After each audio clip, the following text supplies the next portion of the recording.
Squad, welcome back to MadMizzy Sports Daily, the number one spot for everything sports talk, sports news, sports debate in the morning. Today is Tuesday, May 2nd. We got a crazy rundown this episode 114 episode. We're going to start it off with the NBA playoffs, breaking it down and recapping what's been going on so far. Was the Bucks season a failure, losing 1-4 to the number 8 seed Miami Heat? Are the Suns in trouble down 0-2 to the number 1 seed Denver Nuggets? Was James Harden's performance last night the best playoff performance from a Philadelphia 76er since Allen Iverson in the finals in 2001? And then I'm going to shift gears over to the NFL briefly to touch on A-Rod watch and L-Jack watch finally over. Who is the bigger threat to Patrick Mahomes and the Kansas City Chiefs next year? And before I end it off, of course, I got to break down and predict the games coming on in the NBA playoffs tonight. We got the Heat at the Knicks and we got the Lakers at the Warriors. Game 1. Let's get right into it, gang.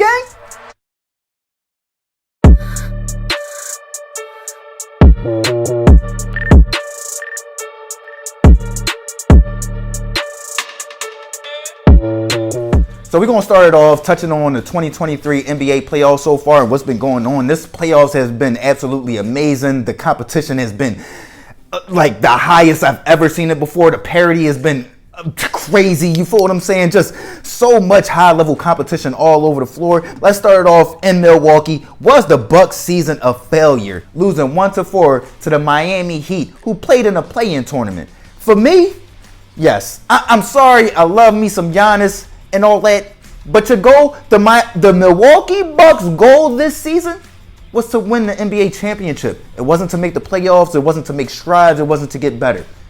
It was to win the NBA championship. So for them to get outed in the first round, 1-4, no competition. When you lose 1-4, you didn't compete. You didn't have a chance. You didn't have a shot. You get what I'm saying? So yes, that's a failure. When you're looked at to say, all right, we're going to go to the moon this year, and you have the assets to do it. You got all the geniuses. You got all the scientists. Y'all got it. And you don't? That's a failure. No matter how much progress you made, no matter how much success you did have in that path, your goal was to make it to the moon or to make it to outer space. So if you didn't, it's a failure. The Milwaukee Bucks' goal this season was to win the finals, and they did it. It was a failure. He's not a failure. No, not at all. But this was a failure of a season, and the way y'all went out makes it a failure. I feel as though even if y'all would have pushed it to 7, knowing that Giannis was hurt and the backup stepped up a little, y'all got smacked, man. Y'all got smacked after y'all was unstoppable with or without Giannis throughout the regular season. That's a failure, man. That's a failure. Let's move on. Let's move to Phoenix, where the Phoenix Suns are traveling home, down 0-2 to the Denver Nuggets. Are the Phoenix Suns in trouble? Yes. Yes, the Phoenix Suns are in trouble, and I'm going to tell you why. They don't have any depth.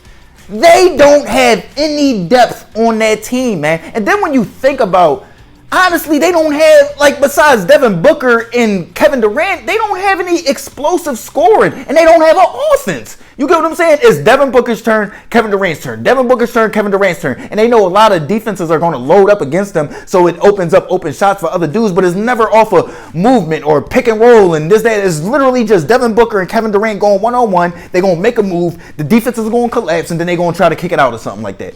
But that's all they have. You get what I'm saying? Like, they just don't have the depth. And then we underestimated the Denver Nuggets. Can we give them some respect? The last time they were fully healthy, let's not forget, they went to the Western Conference Finals in the bubble. You get what I'm saying? Came back from 3 straight 20-point deficits in the second half against the healthy Los Angeles Clippers with Paul George and Kawhi Leonard. Remember? You know what I'm saying? That meme that was going around with Kawhi Leonard looking at Paul George like, this is who I wanted to rock with. We forget that the one time that the Los Angeles Clippers were healthy, they got eliminated by the Denver Nuggets.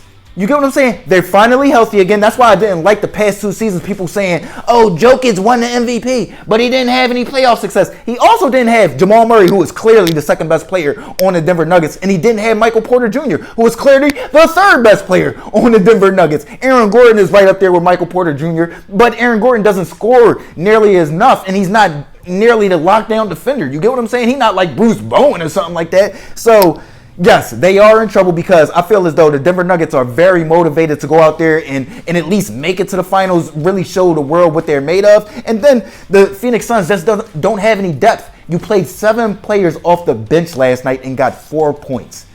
That's pitiful. That's downright pitiful.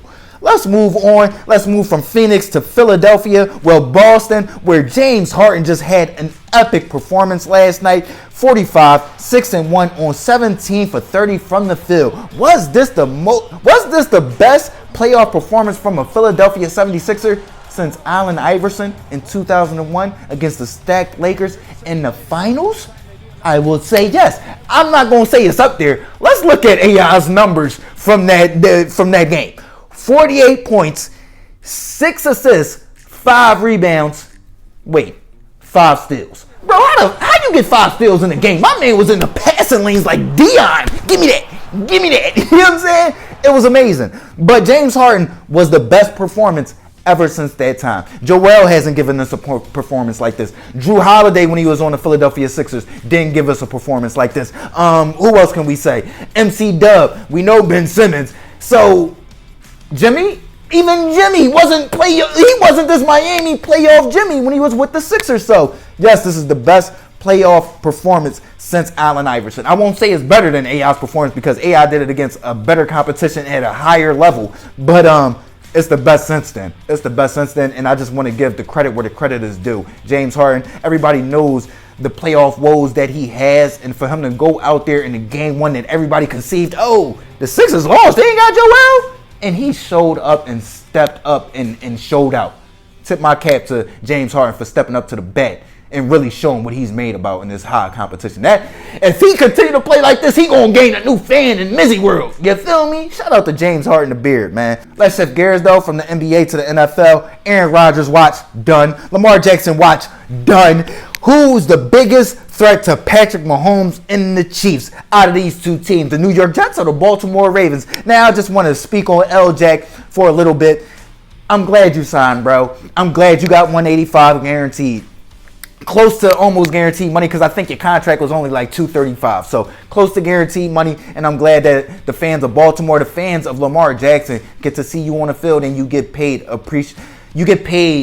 what you deserve, and you're not out there on a franchise tag. Tip my cap to you. I know you wanted to really change the trajectory of the NFL or how the NFL does business and get those guaranteed contracts done, but with a 53-man roster, as great as you are as a quarterback, if you're the only one demanding the guaranteed contracts, you're expendable. And I'm glad that you realized that and you signed the contract and gave your personal family generational wealth. Tip my cap to Lamar Jackson, and I absolutely can't wait to see this man on the field with Odell Beckham Jr. next year, because they will be the biggest threat to the Kansas City Chiefs and Patrick Mahomes repeating or getting back to the Super Bowl next year over the New York Jets. I'm going to tell you why. You got continuity. You get what I'm saying? J.K. Dobbins, Gus Edwards, that backfield finally healthy. Then you got Lamar Jackson signing. You got Devin Duvernay coming back. You got Rashard Bateman coming back. Then you got Odell Beckham Jr. coming in as a veteran in that really young receiving room. You get what I'm saying? That receiving room has so much talent. Devin Duvernay, Rashard Bateman, Porsche. I like those dudes. And then you bring in Odell Beckham Jr. to kind of like groom them. And then they got the strength and conditioning coach out there. So hopefully when dudes twist their ankles, they can come back in the season. I like Lamar Jackson, the Baltimore Ravens. He got paid. He's going to come out there and have an MVP type season. I promise you. Shout out to the Baltimore Ravens and Lamar Jackson for getting that deal done. I was a little skeptical for a while. Let's shift back over to the NBA and break down and predict the games coming on for the NBA playoffs tonight. We got the Miami Heat at the New York Knicks. What am I expecting in this game? I got the Knicks in this game. 97-105. Jalen Brunson is doubtful, though. You got Jimmy Butler doubtful. I think they're probably going to sit Jimmy Butler, but Jalen Brunson has to play, in my opinion. Now, if Jimmy and Jalen kind of push, I would probably still lean towards the Knicks because the Heat don't have Tyler Hero, and then you got the New York Knicks with R.J. Barrett, Obi Toppin. You just got scoring still with the New York Knicks, but I still would feel a lot more better in my predictions if Jalen Brunson was able to play. even if Jimmy was able to play. So I want to see Jalen out there, but if Jalen and Jimmy can't play, I'm going to still go with the New York Knicks.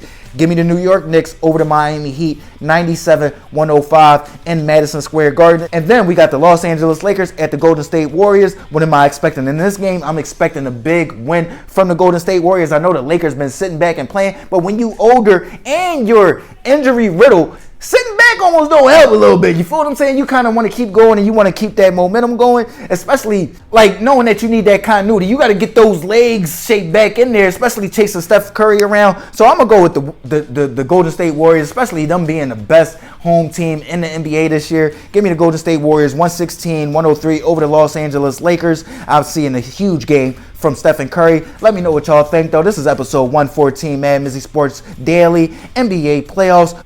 Was the Bucks season a failure, losing 1-4 to the 8 seed Miami Heat? Are the Suns in trouble, down 0-2, going back home to face the Denver Nuggets? And was James Harden's performance last night the best Philadelphia 76ers playoff performance since Allen Iverson versus the Los Angeles Lakers in the finals? Aaron Rodgers watch over, Lamar Jackson watch over. Who's the biggest threat in the AFC to Patrick Mahomes and the Kansas City Chiefs? And who do y'all have winning the games coming on tonight in the NBA playoffs? We got the Miami Heat at the New York Knicks and the Los Angeles Lakers at the Golden State Warriors. MadMizzy Sports Daily. Like, comment, share, subscribe, listen, alert. MizzyWorld Entertainment. Gang.